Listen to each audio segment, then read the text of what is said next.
Hey guys, this is Devin here with Hillbilly Networks again. Today I'm going to show you how to use the Divot Bare Fiber testing tool I've been telling you about in previous videos. You see it's spelled D-I-V-O-T, Bare Fiber Testing Device. And that's what it's for. It's for testing a bare fiber like that. So basically what I did today is I set up a launch reel over here, which is 1,000 meter in that little black box right here. It's 1,000 meters of fiber inside there. So when we test this, we're testing through this bare fiber. So unlike that right there, you're going to see it says 6.8 foot. We want to see 3,292 plus 6.8 foot if this goes right. So we're going to take that bare fiber and we're going to put it in our divot tester, which is hooked into the OTDR via just a traditional patch cable. Divot tester has a traditional patch cable that plugs into the back of it, and that's all the divot tool is. These run for about $300. They have this cartridge. That part that's sticking out there is removable. You got to unscrew this to get to it because that locks it down. And there's an index matching gel inside there. That's why that cartridge is removable, because that index matching gel is only good for about 500 shots, meaning you stick a fiber in it 500 times, you need to swap it out with another one for it to continue to be accurate. Cool thing about a bare fiber tester is exactly that. You can test a bare fiber. You don't have to splice a pigtail connector on to be able to test it with an OTDR. There's many benefits to that. If you've ran a long span of cable and it's not going to be terminated in patch panel of some sort for you to test, that enables you to test all of the fibers, whether it's 144, 192, 600, 288, so on and so forth. It allows you to test those without having to splice on a connector.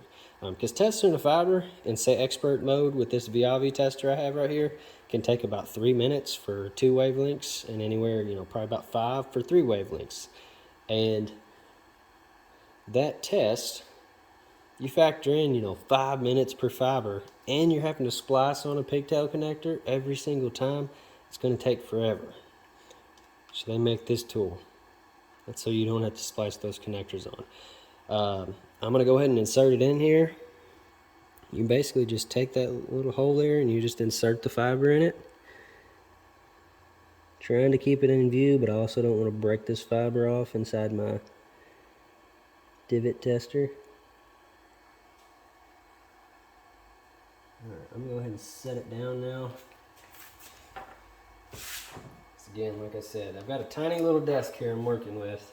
And this fiber, I've told you in previous videos, never wants to go where you want it to.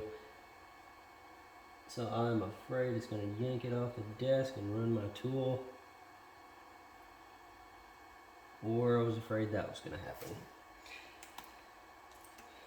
I'm going to have to do this out of the camera view. I apologize for that. I cannot do it and hold it up in front of the camera at the same time. My eyes just aren't that good to be able to do it from that angle.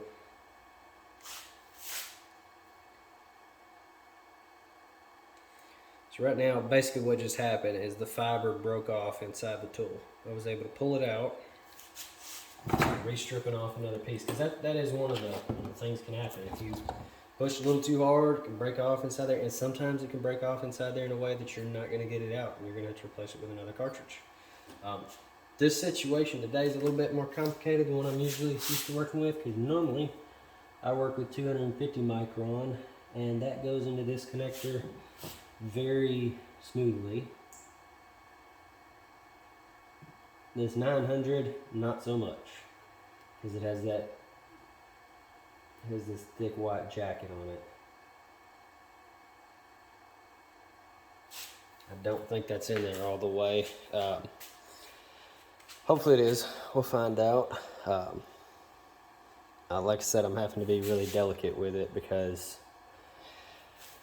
if I break it off in there, I'm going to have to replace the cartridge if it breaks off in a bad way. Sorry, there you go. So that connection right there, you're going to want to see that on the good end. That means it's inserted well and everything. I've seen it to where it said bad when it was testing it. And if it says bad, then that means you need to reseat that fiber into the Divot Bare Fiber testing tool. All right, so you'll see here, it says 3,301 foot. So it's testing through that bare fiber and all the way through the launch reel. Normally when I shoot that launch reel, I get 3,292 roughly. So plus 6 or 7 foot. There you go. And that's how you use a Divot Bare Fiber testing tool. I'm going to put a link in my video so you guys can buy one if you want to. I've met a lot of contractors, other power companies that have fiber, and they've all loved it so much. They've said, hey, send me a picture of that. I want to get one of those. Because again, it's going to save you so much time. Believe it or not, I did not know about this handy dandy tool myself until working with a contractor. Certain things just take time and experience. I have 4 college degrees and several different certifications, and in all honesty, that doesn't mean a whole lot if you don't have experience to go along with it. I hate to say that. It's great to have those. It's excellent to have those. But paired without experience, it's not as great, obviously. The guy that showed me this tool here, has been splicing fiber optic cables for over 25 years, and he knew all kinds of different tricks that made my life a whole lot easier, that I can admit I did not know, that I had no idea. It's amazing. If you ever get a chance to work with somebody like that knows all those different things, listen, look, listen, and ask questions as much as you can, because most of the time, people want other people to be good at their job too. They want them to know the best way to do things. So they will usually share that information with you in most cases. And this guy did, and that was one of the things he showed me. He actually showed my boss that tool because I wasn't able to make it out there that day. I was working on something else, and he looked at that. He liked it so much. He ordered it, and I love it. I have used the heck out of it. I can actually tell you from tornado damage, I used that thing to expedite the repair on a section of cable that was damaged. Post-tornado, from a power crew, was running an auger to set a new pole, and even though our fiber was marked, they called in the bud and everything, did all that. Our fiber was marked. They put the auger right down there where it was anyways. I'm really not sure about why they did that, but they did.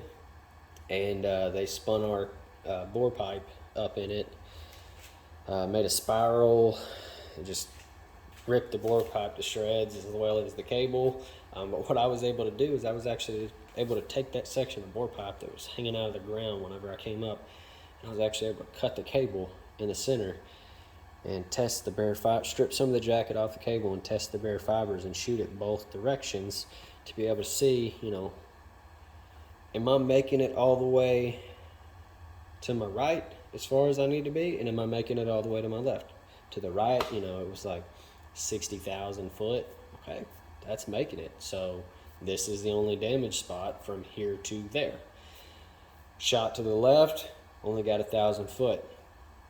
I think maybe 1,500 foot actually, something like that. Anyways, then I went down to the next vault, which is an underground container that has your fiber enclosures in it. And I was able to go down to it, and I cut the cable there, and then I used that to test it again. Now, you're obviously not going to be able to do that if the cable is still active, even if there's damage. If there's active customers that are still running through it, because there's maybe it's not fully damaged, you're not necessarily going to be able to cut it and do that. You might be able to do a mid-span on it, actually, and still use that tool, even in that case, depending on, I was an hour and a half or so, maybe almost 2 hours from my office where I work, so obviously, that would be very helpful to do a mid-span in that case, because if you don't use a tool like that to test, you can use your eyes as good as you can, but you can only see so much visually. So using a tool like that will prevent you from sending a crew out to replace a section of cable,